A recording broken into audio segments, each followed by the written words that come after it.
Halo, kembali lagi di Semangat Siang Indonesia. Indonesia harus semangat. Harus semangat karena kita masih membahas hal yang sedang viral. Kita kali ini membahas tema yang berjudul memahami zaman dengan sadar. Jadi pemirsa, akal pikiran itu kan berasal dari secara fisiknya itu kita punya sistem saraf ya diberikan oleh Allah Subhanahu wa taala. Jadi bagaimana kita mengendalikan aktivitas harian kita supaya selaras gitu ya antara sisi kesehatan dan juga spiritualnya. Nah, tapi pemirsa, akhir-akhir ini ragam informasi tentang kemunculan gejala-gejala baru dari corona ya, dari COVID-19 hingga dampak kebiasaan adaptasi baru terhadap kesehatan sedang ramai diperbincangkan. Ini banyak yang ngeluh nih gara-gara WFH sakit-sakit punggung, terus pusing-pusing, terus tangannya kebas itu ya gejala-gejalanya. Itu banyak sekali dikeluhkan sama sahabat semangat. Nah, ketahanan keluarga dan kebijaksanaan diri dalam mengatur aktivitas di masa pandemi ini sangat-sangat kita butuhkan. Sebelum kita lanjutkan talk show kita bersama ahli neurologi, kita lihat dulu feature berikut pemirsa. COVID-19 dan gangguan saraf. Ini bisa jadi sebab akibat.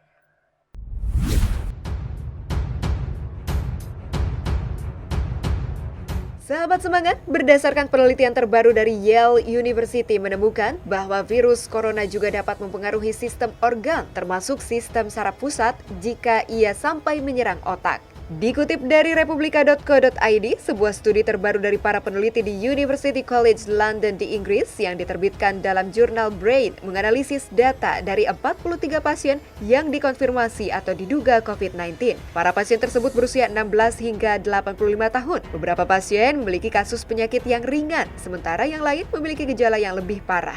Meskipun masalah neurologis tidak tergantung pada keparahan gejala pada beberapa pasien, gejala neurologis adalah satu-satunya indikasi penyakit.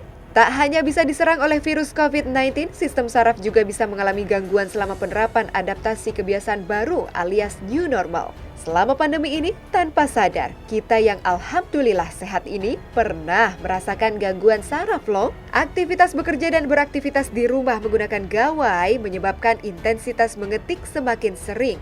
Nah, ternyata kebiasaan baru ini memicu gangguan saraf, terutama saat kita mengetik terlalu lama. Dikutip dari Tempo.co, salah satu pemicu terjadinya neuropati adalah trauma akibat penjepitan saraf, terutama karena aktivitas mengetik yang terlalu sering. Selain itu, bermain gawai terus-menerus selama berjam-jam dalam sehari adalah contoh melakukan gerakan berulang-ulang dan statis yang bisa mengganggu kerja saraf kita loh.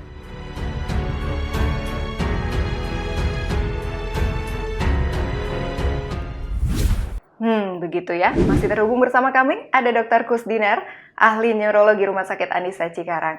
Dokter, tolong klarifikasi dokter, katanya COVID-19 salah satu gejalanya adalah gangguan saraf. Bagaimana dokter? Ya, betul ya. Saraf itu bisa terkena secara langsung maksudnya ya. Jadi bukan penyebaran dari paru-paru. Kan orang kemudian kalau mengenal dengan COVID itu sakit paru-paru, sesak napas karena kumannya lewat hidung, kemudian masuk paru-paru, sakit paru-paru, dari paru-paru baru menyebar. Kalau saraf itu memang ada yang bisa langsung. Yang paling terkenal adalah ketika virusnya kemudian menyerang pada saraf bauan, sehingga orang itu tidak merasakan, tidak bisa mencium apa-apa. Ya, jadi itu adalah gejala yang sudah diketahui oleh masyarakat. Sebetulnya virus itu tidak hanya menyerang pada saraf pembawaan saja. Kenapa begitu? Seperti diketahui Dita bahwa corona ini itu di dalam tubuh kita harus ada tempatnya, ya, tempatnya. Nah, ini di paru-paru paling banyak tempatnya. Nah, yang artinya reseptornya lah, sehingga corona ini bisa nempel di tubuh ya. Nah, di otak juga banyak gitu selain di paru-paru, sehingga otak bisa kemudian terkena secara langsung oleh corona tersebut. Dan gejalanya ya tergantung dari di mana corona ini nempel di otaknya. Yang terkena adalah ketika orang kehilangan kemauannya. Jadi benar bahwa COVID-19 bisa langsung menyerang saraf. Apa gejala yang tampak ketika pasien COVID-19 ini mengalami gangguan saraf, dokter? Bagaimana ciri-cirinya jika ketika pasien COVID-19 ini sel-sel saraf pada jaringan sarafnya ini dirusak oleh virus COVID-19 ini? Ya, pertama itu tadi ya, yang paling sering adalah gangguan pembauan sehingga orang tidak bisa membau. Begitu orang tidak bisa membau, ini khas, ini harus segera di swab untuk mengetahui positif enggaknya. Kemudian juga ada orang yang datang dengan nyeri kepala, sakit kepala, sakit leher, kaku dan sebagainya. Itu bisa aja cerminan dari radang otak yang namanya encephalitis, karena corona bisa menyebabkan radang otak, encephalitis.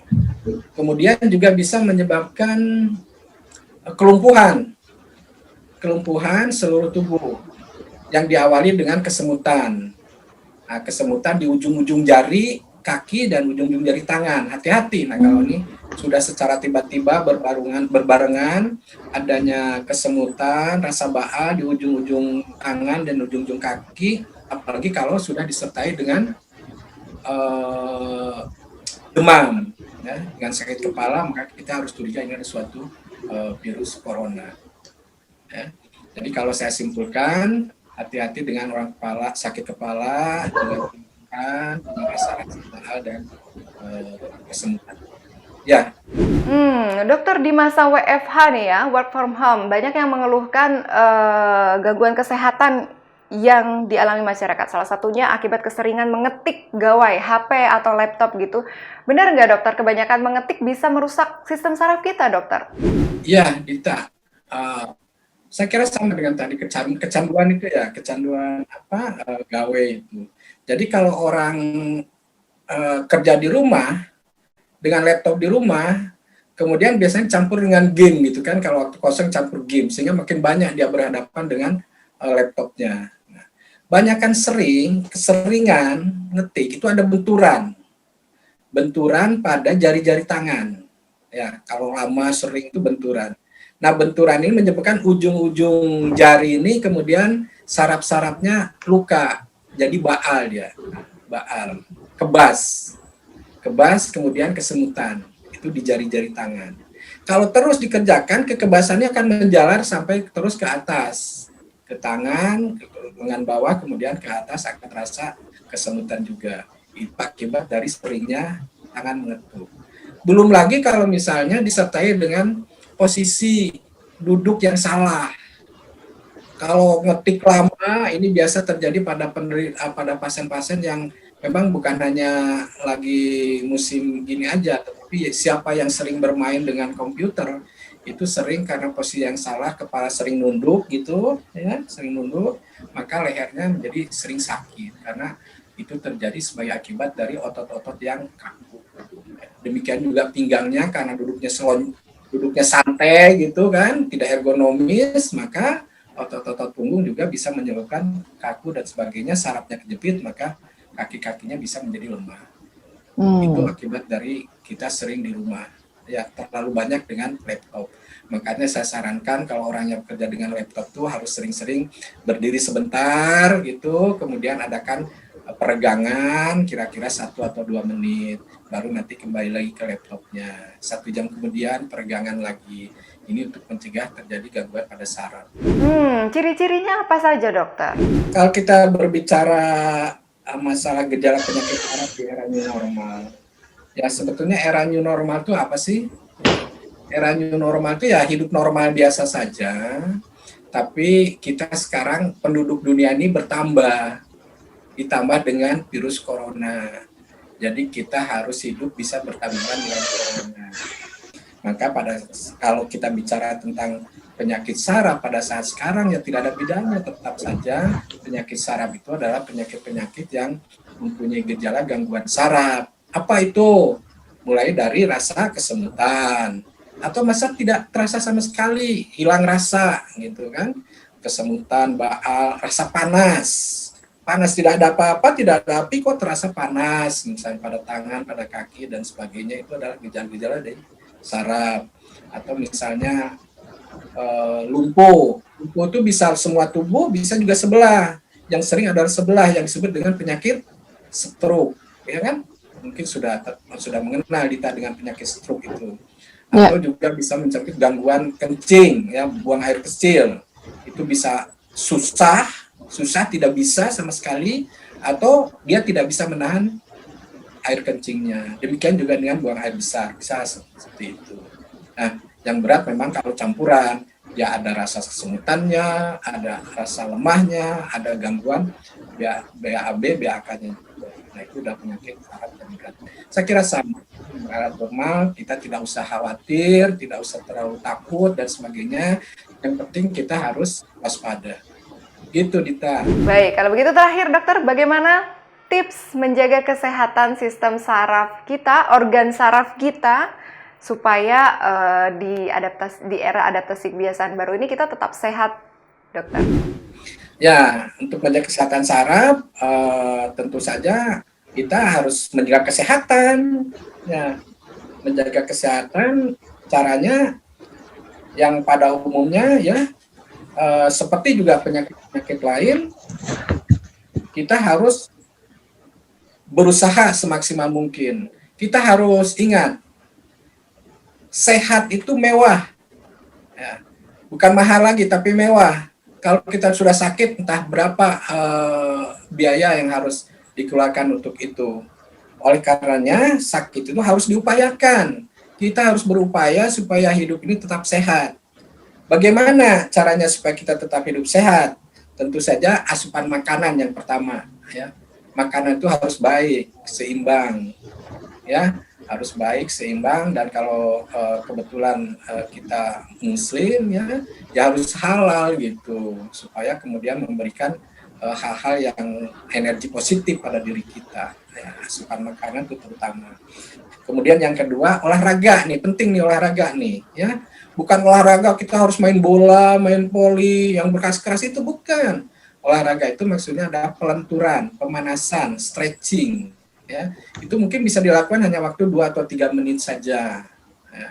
Bagaimana kita melenturkan otot-otot dari atas sampai bawah, dari leher sampai bawah, semua otot dilenturkan, di stretching, 2 atau 3 menit pagi, 2 atau 3 menit sore, supaya kita bisa bekerja dengan enak tanpa ada cedera. Kalau ototnya lemas, ototnya lentur, maka dipakai kerja tidak cedera. Tapi kalau ototnya tidak bagus, maka dipakai kerja ngangkat-ngangkat itu bisa kemudian menjadi cedera. Nah, itu olahraga dan masukan. Kemudian kalau kita sudah olahraga, udah masukan, jangan lupa istirahat. Ya, istirahat penting, makanya kita diberi malam hari kan. Itu Allah sudah tahu kita harus istirahat pada malam hari. Nah, itu dalam musim COVID ini memang diharuskan kita tidur minimal 7 jam, ya. Tidak boleh kurang dari itu, karena kurang dari itu katanya bisa menyebabkan daya tahan tubuh kita menurun atau kemampuan kita membentuk antibodinya kemudian menjadi kurang kuat sehingga kita rentan kena penyakit corona. Ya, kemudian dalam masa corona ini ada yang lebih penting lagi adalah kita harus menambah vitamin-vitamin B, vitamin C, vitamin D, vitamin E, zinkum dan sebagainya yang kemudian sebagiannya bisa kita ambil dari sinar matahari. Makanya kita harus dianjurkan untuk berjemur di antara jam 8 sampai jam 9 atau sore antara jam 4 jam 5 ya. Berjemur murah meriah, tidak kita berjemur sambil ngobrol kan, atau kita berjemur sambil sosialisasi dengan tetangga yang lebih bagus kan. Jadi sosialisasi juga kita berjalan dengan baik ya.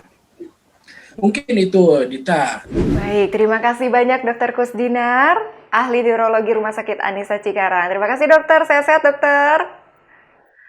Dan pemirsa, ternyata kita sudah ada di penghujung acara nih. Tapi jangan khawatir, insya Allah mudah-mudahan kita akan jumpa lagi ya di episode lainnya. Jadi terus pede pamit dulu ya pemirsa ya. Assalamualaikum warahmatullahi wabarakatuh. Jangan lupa protokol kesehatannya ya.